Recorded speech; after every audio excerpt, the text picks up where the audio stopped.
All right, back out here again just after midday. The wind should be beautiful for the rest of for the next 3 hours at least. So we've got a quick little run. We've got to do measurements. We're going to see about freeing that windlass motor. And there was a third item. Oh, we need to measure up inside and outside, get as many measurements as what we can. So we've got the green boat. Drop that off over there at the ramp. So less carrying, which is good. Let's go see what we can do. Right, that was reasonably stressful. We got on board. The new route is definitely shorter, but definitely much more scary because it's open water and you've got waves and stuff all the way. Although you can see it's not a smooth sea right now. But the fun bit is that this thing, yeah, that outside. Luckily, it's got two whatever compartments, air pockets, whatever. But the outside balloon is completely deflated, and yeah, somewhere along the line we sprung a leak, and don't know where, but yeah, that's the most fun that we had all day. Hey, little skipper. At least we got over it. At least we got you. And after that whole big storm, and I mean, they had a cyclone up north and massive, 198k winds and crap, but down here it was basically just a thunderstorm. And yeah, Kate still looks pretty good. Hatch is all nice and tight. That rope arrangement worked pretty well. Everything else is looking good. Work that I did on the sail held beautifully.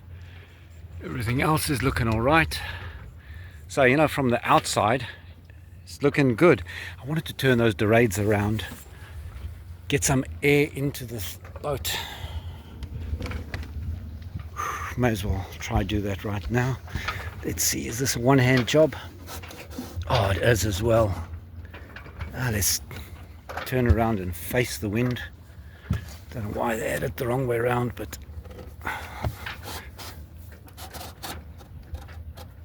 there we go. So now, when the wind blows, air will come in and she'll stay drier. Right, let's open this hatch and see what's going on inside there. And that's a lot of glare, but there's that step.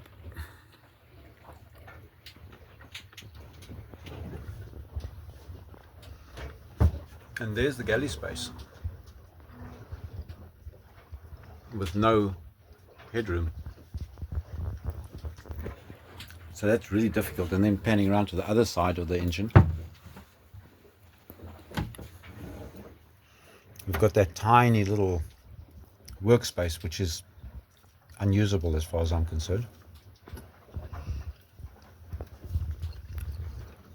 But yeah, this also is more of a waste of space than actually useful. Okay, that's for the measuring job. So I can pull a piece of string and just measure that. That'll be easier.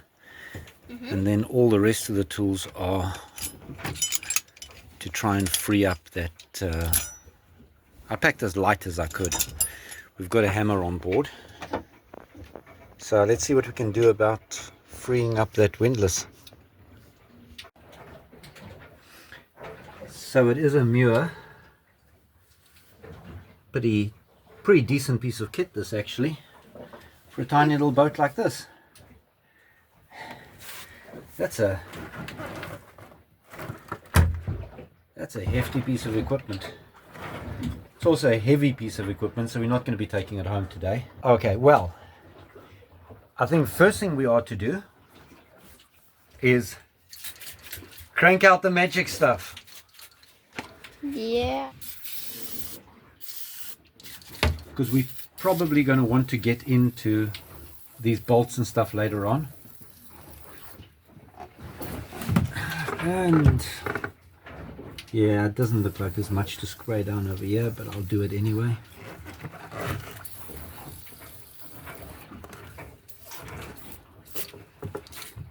Don't know if I'm doing anything with that. Oh, jeez, and look at this. That is so sad. Oh, Muir model.